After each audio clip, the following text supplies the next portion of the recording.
सबको जय यीशु की। प्रभु क्रिस्त में प्यारे भाइयों बहनों, Sunday password to the word इस शीर्षक के अंतर्गत वर्ष का सामान्य काल का 17वां इतवार की पूजन पद्धति में भाग लेते हुए प्रभु का वचन सुनने के लिए, उसको समझने के लिए, उस वचन के अनुसार जीवन बिताने की कृपा मांगने के लिए मैं आप सभी लोगों का हार्दिक स्वागत करता हूं। प्यारे भाइयों बहनों, आज के दिन में मुख्य रूप से मैं सुसमाचार को लेकर कुछ बातों को आपके साथ शेयर करना चाहता हूं। हर समय के भांति हम लोग 7 अलग अलग बिंदुओं पर आज के सुसमाचार को लेकर विचार करेंगे, मनन चिंतन करेंगे और प्रभु क्या कहना चाहता है इस बात को समझने की चेष्टा करेंगे। सुसमाचार में मुख्य रूप से ईश्वर के राज्य के बारे में लिखा है। ईश्वर के राज्य को अलग अलग दृष्टांतों के द्वारा, अलग अलग अद्भुत बातों के द्वारा उसकी व्याख्या की गई है। मुख्य रूप से 3 अलग अलग प्रकार से व्याख्या की गई है। पहला है स्वर्ग का राज्य, ईश्वर का राज्य खेत में छिपे हुए खजाने के सदृश बताया गया। खेत में छिपे हुए खजाने के सदृश जिसे कोई मनुष्य पाता है और दोबारा छिपा देता है, इस उद्देश्य से छिपा देता है क्योंकि वो केवल उस खजाने से मतलब नहीं रखता, बल्कि पूरा का पूरा खेत ही उसको खरीदना चाहता, जिसमें खजाना उस खेत को खरीदना चाहता है। इस उद्देश्य से उस खजाने को वहीं पर छिपाता है, जाता है, उमंग में जाता है और सब कुछ बेचकर उस खेत को खरीद लेता है। पहला उदाहरण ये है। दूसरा उदाहरण ये है, फिर स्वर्ग का राज्य उत्तम मोती खोजने वाले व्यापारी के सदृश है। व्यापारी उत्तम मोती की खोज में लगा हुआ है और जब उसको उत्तम मोती मिल जाती है और उसको प्राप्त करने के लिए वो सब कुछ दांव पर लगा देता, सब कुछ बेच देता, तब जाके उस उत्तम मोती को खरीद लेता है। फिर स्वर्ग का राज्य समुद्र में डाले हुए जाल के सदृश है। तीसरा उदाहरण समुद्र में डाले हुए मछली मारने के लिए डाले हुए जाल के सदृश है, जो हर तरह की मछलियां बटोर लाता है। जाल के भर जाने पर मछुए उसे किनारे खींच लेते हैं, तो वे बैठकर अच्छी मछलियां चुनकर बर्तन में जमा करते हैं और रद्दी मछलियां फेंक देते हैं। और इस प्रकार से बताया गया संसार के अंत में ऐसा ही होगा। यह 3 उदाहरणों के द्वारा ईश्वर के राज्य की महानता, गरिमा के बारे में हमें बताया गया है। तो सबसे पहला बिंदु है भाइयों बहनों, आज के दिन में हम सबों के लिए मनन चिंतन करने के लिए, ईश्वर का राज्य आखिर है क्या? ईश्वर का राज्य आखिर है क्या? संत पौलुस बताता है, ईश्वर का राज्य खाने पीने का, मौज मस्ती का नहीं है, बल्कि पवित्र आत्मा के द्वारा प्रदत्त आनंद का विषय है। ईश्वर का राज्य पवित्र है, पवित्र आत्मा के द्वारा संचालित है, पवित्र आत्मा के द्वारा प्रदत्त आनंद का विषय है। यानी कि जो आनंद पवित्र आत्मा के द्वारा संचालित किए जाने से जो हमें मिल सकता है, वो आनंद अन्य कहीं, अन्य कोई चीज़ों में, वस्तुओं में, शक्ति में, व्यक्ति में नहीं मिल सकता। एक ऐसा अनोखा आनंद, ऐसा अनोखा खुशी की बात हमें बताई गई है, जो पवित्र है, जो पवित्र है, जो पवित्र है। और इस राज्य के बारे में प्रभु का वचन हमें बताता है। दूसरा बिंदु है हमें मनन चिंतन करने के लिए, मेरी खोज किस चीज़ को लेकर है? मेरी खोज किस चीज़ को लेकर है? हर कोई व्यक्ति खोज करता है। सदियों से ऋषि मुनि खोज करते आए, उस ईश्वर को जानने के लिए उसका ध्यान करते हुए आए, अलग अलग प्रकार की तपस्या करते हुए आए। खोज में हर कोई लगा हुआ है। तो मेरी खोज किस चीज़ को लेकर है? और इस बात पर हमें विचार करने की ज़रूरत है। क्या मैं ईश्वर की खोज में लगा हुआ हूँ?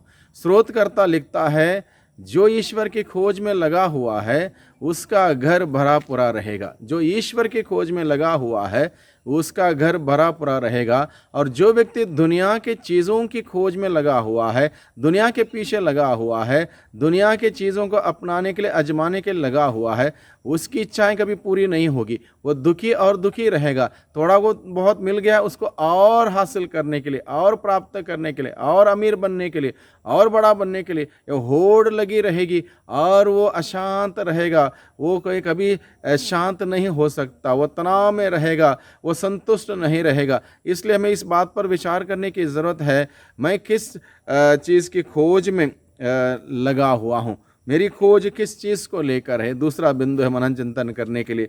तीसरा बिंदु है मनन चिंतन करने के लिए, मैं क्या हासिल करना चाहता हूँ, what do I want to attain, मेरा लक्ष्य क्या है, क्या मैं प्राप्त करना चाहता हूँ, क्या मैं हासिल करना चाहता हूँ।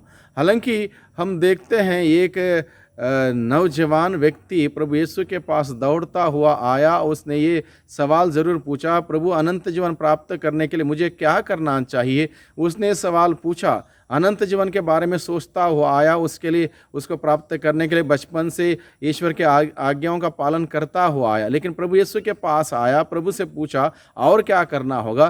प्रभु ने कहा तुम में एक बात की कमी है, उसको दूर करो, अपनी ज़मीन जायदाद बेच दो, उसके पैसे गरीबों को दे दो और मेरा अनुसरण करो। जब प्रभु ने ये कहा, वो इसके लिए तैयार नहीं था। यानी कि उसने उस अनमोल मोती को, उस प्रभु यीशु को, उस महान खजाने और खजाने का उस राज्य को हासिल करना नहीं चाहा। वो चंद थोड़े बहुत चीज़ों के पीछे, वस्तुओं के पीछे, पैसे के पीछे, ज़मीन जायदाद के पीछे वो लगा रहा। इस वजह से उसको वो अनंत सुख मिलने वाला था, स्वर्ग का राज्य मिलने वाला था, अनमोल मोती मिलने वाली थी, उसको उसने ठुकरा दिया। यानी कि इस प्रकार से हम देखते हैं कि मैं क्या हासिल करना चाहता हूँ। अगर मेरा लक्ष्य स्पष्ट है, क्लियर है, पक्का है, निश्चित रूप से मैं बहुत सारी बातों को छोड़ सकता हूँ, त्याग सकता हूँ और उनको किनारा कर सकता हूँ। अगर मेरा लक्ष्य पक्का नहीं है, क्लियर नहीं है, स्पष्ट नहीं है, मैं छोड़ नहीं सकता हूँ। उस नौजवान ने क्या किया, वो चाहता था, उसकी चाहत थी कि मैं स्वर्ग राज्य में पहुंच जाऊं और इसके लिए प्राप्त करने के लिए मैं बहुत कुछ करूं।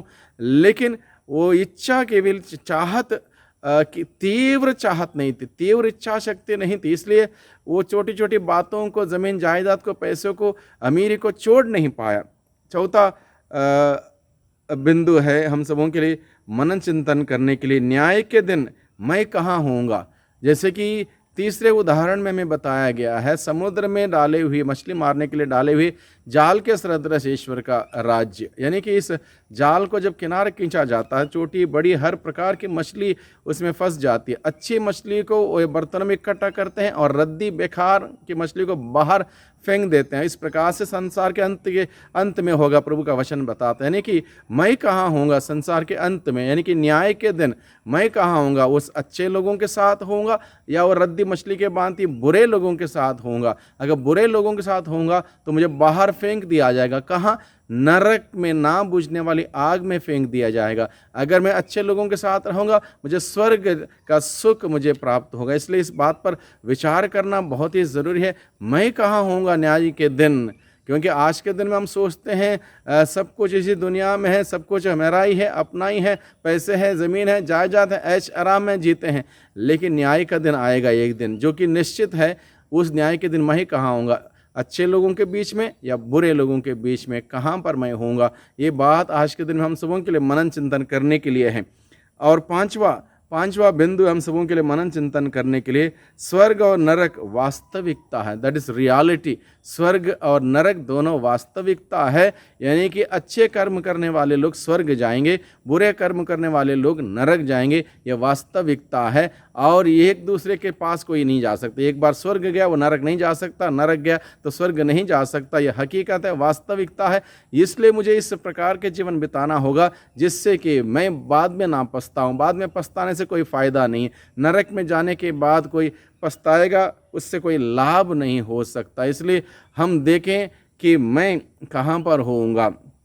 छठवां बिंदु है, संत पौलुस को लेकर मैं इस बात को समझाना चाहता हूँ। संत पौलुस को पहले मालूम नहीं था उस अनमोल खजाने के बारे में, अनमोल खेत के बारे में, उस अनमोल मोती के बारे में, समुद्र में डाले हुए जाल के बारे में, यानी कि ईश्वर के राज्य के बारे में, ईश्वर के बारे में संत पौलुस को पता नहीं था। जब उसको पता चला कि ईश्वर कौन है, क्या करता है, क्यों इस धरती पर मनुष्य बन के आया, ये सारी बातें जब उसको पता चली, वो क्या कहता है।